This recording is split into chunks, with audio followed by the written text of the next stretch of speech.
Shalom, selamat pagi keluarga besar Episode Family. Kembali bertemu dengan saya dengan renungan harian. Pagi hari ini sebelum mendengarkan renungan harian, mari kita berdoa. Terima kasih Tuhan buat kebaikan-Mu sampai hari ini kami masih bisa hidup. Tuhan, sebentar kami akan mendengarkan renungan firman-Mu, sharing mungkin gak lama, tapi Tuhan berkati. Biarlah renungan pagi ini memberkati setiap hidup kami. Dalam nama Tuhan Yesus, kami mengucap syukur. Amin. Bapak Ibu, pagi hari ini renungan saya kasih judul Fokus kepada Kristus. Nah, pembukanya adalah gini. Ini adalah tentang menjadikan Yesus Kristus pusat hidup, bukan hal-hal duniawi seperti posisi dan kekayaan. Kenapa saya dapat judulnya Fokus kepada Kristus? Karena di zaman akhir ini gitu kan, kita terlalu sering dibelurkan, istilahnya gitu ya kalau saya boleh bilang. Jadi seringkali hidup kita itu menjelang akhir-akhir ini udah nggak fokusnya sama Tuhan, karena kita fokusnya kepada apa? Hal-hal duniawi, karena ya jelas lah ya, karena kebutuhan dan lain-lain itu yang membuatkan kita secara pribadi adalah bahwa fokus hidup kita ini udah nggak terfokus lagi sama Tuhan. Kenapa? Dan kalau saya mau bagi adalah gini, saya ada mencatat gitu kan, bagaimana cara fokus kita kepada Tuhan. Yang pertama adalah kita harus menjadikan firman Tuhan itu sebagai pedoman dalam hidup ini, karena firman Tuhan adalah pelita buat hidup kita, ya kan. Jadi di poin pertama ini kita mendengarkan bahwa jadikan firman Tuhan itu sebagai pedoman dalam hidup. Yang poin keduanya saya mencatat, komunikasi itu penting sekali dengan Tuhan. Komunikasi gimana? Komunikasi ya seperti kita tahu, berdoa. Karena waktu saya sekolah SD gitu, ada satu belajar agama, dia bilang gini, doa adalah nafas seorang Kristen. Jadi kalau orang Kristen gak berdoa berarti dia gak bernafas, betul ya? Nah ini yang seringkali kalau saya boleh bilang, mungkin kita pernah dengar itu, doa adalah nafas seorang Kristen. Tapi berapa banyak yang katanya anak-anak Tuhan jarang berdoa gitu kan. Ini juga membuat saya ya sesekali gitu, saya pikir oh ya gue berdoa gak ya. Kadang seringkali kita tuh simpelnya ya, kita mau pergi, udah pergi aja gitu kan. Doa mah gampang ya kan. Sometimes saya mengalami gitu beberapa kali, mungkin kita menyepelekan yang namanya doa. Ya misalkan contoh, saya mau pergi ke satu tempat, ya kan, terus saya bilang, ya udahlah, tinggal nyalain kendaraan terus kita jalan, ya kan, doanya dalam hati aja gitu kan. Ternyata yang saya dapat adalah berdoa itu penting, karena kenapa? Doa itu merupakan komunikasi kita sama Tuhan, bukan masalah kita harus minta perlindungan, no bukan, karena doa itu adalah salah satu cara komunikasi kita sama Tuhan, dan bukan berarti doa itu cuman isinya apa? Permintaan kita sama Tuhan. Karena di dalam doa itu merupakan, di situ ada ucapan syukur kita, di situ ada hal-hal yang kita bisa ungkapkan secara pribadi sama Tuhan, dan ini merupakan salah satu cara bagaimana kita fokus sama Tuhan, yaitu melalui doa. Karena doa adalah komunikasi supaya kita semakin fokus sama Tuhan. Yang ketiga saya mau bagiin adalah, yang ketiga itu dia bilang gini, jangan terganggu dengan hal-hal dunia.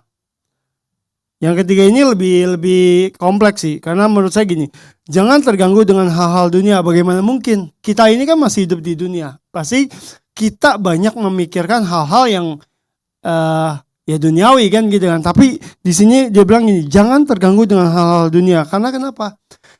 Karena jangan biarkan jabatan, kekayaan, atau pencapaian lain mengalihkan fokus kita dari Tuhan. Ini kalau saya bisa bilang sih, mungkin kita gampang, saya gampang untuk bicara kayak gini. Dia bilang jangan terganggu dengan hal-hal dunia. Tapi seringkali justru kita terganggu dengan hal-hal seperti ini. Karena kenapa? Hal-hal dunia itu boleh dikatakan secara lahiriah, secara badan itu enak, ya kan? Hal-hal dunia itu kalau boleh saya bilang, ya seperti Pak Gembala kan bilang, dosa itu nikmat, gitu kan. Nah, saya mau bilang gini, jangan sampai hal-hal dunia ini mempengaruhi fokus kita kepada Tuhan. Yang keempat adalah Andalkan dia dalam kesulitan. Andalkan dia dalam kesulitan ini apalah? Intinya adalah percayalah bahwa Tuhan dapat memberikan kekuatan dan kedamaian untuk melewati pencobaan dan kesedihan. Karena kita tahu hidup dalam dunia sekarang itu banyak sekali pencobaan, ya kan? Banyak sekali ya masalah gitu kan, sehingga membuat kita tuh jadi orang yang sometimes kalau kita nggak bisa ngandelin Tuhan itu sering ya kita tuh ngandelin kekuatan sendiri. Apalagi pria, biasanya pria itu lebih ngandelin otaknya kan. Oh gimana nih caranya? Oh kayak gini deh. Tapi ketika dijalanin mentok lagi, ya kan? Ketika dijalanin buntu lagi. Akhirnya banyak orang yang saya bilang mungkin bisa bisa stres gitu kan. Karena kenapa? Banyak orang yang bisa putus asa. Karena kenapa? Karena ketika dia dihadapkan dengan satu masalah, dia ngandelin kekuatan sendiri. Kita mungkin sebagai anak Tuhan bilang, oh ya kita harus ngandelin Tuhan. Tapi pertanyaan saya adalah lagi, berapa banyak kita ngandelin kekuatan Tuhan ketika kita diperhadapkan satu masalah? Dan pengalaman saya mengatakan bahwa banyak sekali orang ketika mengalami satu problem, dia akan menggunakan akal pikirannya dulu. Karena kan kita berpikir, oh manusia itu dikasih akal budi supaya berpikir. Tapi pertanyaannya adalah, berapa sering kita mengandalkan Tuhan dalam setiap masalah kita, gitu loh. Jadi poin keempat ini saya mau katakan sama saudara, mari kita andalkan Tuhan dalam setiap aspek hidup kita. Karena dalam kondisi apapun Tuhan punya rencana yang terbaik buat hidup kita. Yang kelima, bagaimana caranya kita fokus sama Tuhan? Yang kelima adalah taati perintahnya. Mengikuti ajaran Tuhan dan menanti perjanjian yang telah dibuatkan oleh Tuhan, nantikanlah janji Allah dalam hidupmu. Taati perintahnya ini merupakan buat saya satu statement yang dibilang gampang, gak gampang, dibilang susah, kalau kita mau pasti bisa. Cuman berapa kali kita gak taat sama firman Tuhan. Kita udah tahu nih, ya kan, banyak perintah-perintah yang harus kita lakukan di dalam Alkitab, ya kan. Sebutkanlah apalah gitu. Tetap itu adalah satu perintah, satu komen gitu kan. Kita harus jalanin. Contoh, kuduskanlah hari Sabat, ya kan. Dan masih banyak hal lain. Tapi pertanyaannya, apakah kita masih bisa taat? Kalau kita dalam kondisi yang nyaman. Pertanyaan saya adalah gini. Ketika kita dalam kondisi nyaman, ya kan. Ketaatan itu adalah merupakan satu hal yang dibilang gampang gak juga. Karena kenapa? Karena kita udah nyaman dalam satu posisi dan kita merasa bisa. Untuk menjadi seorang yang taat, ini sangat sulit. Tapi percayalah, bagaimana cara kita untuk fokus sama Tuhan. Yang kelima adalah taatilah perintah firman Tuhan. Supaya kenapa? Supaya kita tidak jauh melangkah. Atau kalaupun kita udah melenceng, Tuhan kasih ingetin kita balik lagi sama jalannya. Mungkin pemberitaan firman-Nya ya agak sedikit gampang-gampang susah, tapi yang saya dapat adalah gini, ketika kita punya kemauan, di situ ada jalan gitu. Dan yang terakhir saya mau bagi adalah seperti ini Bapak Ibu.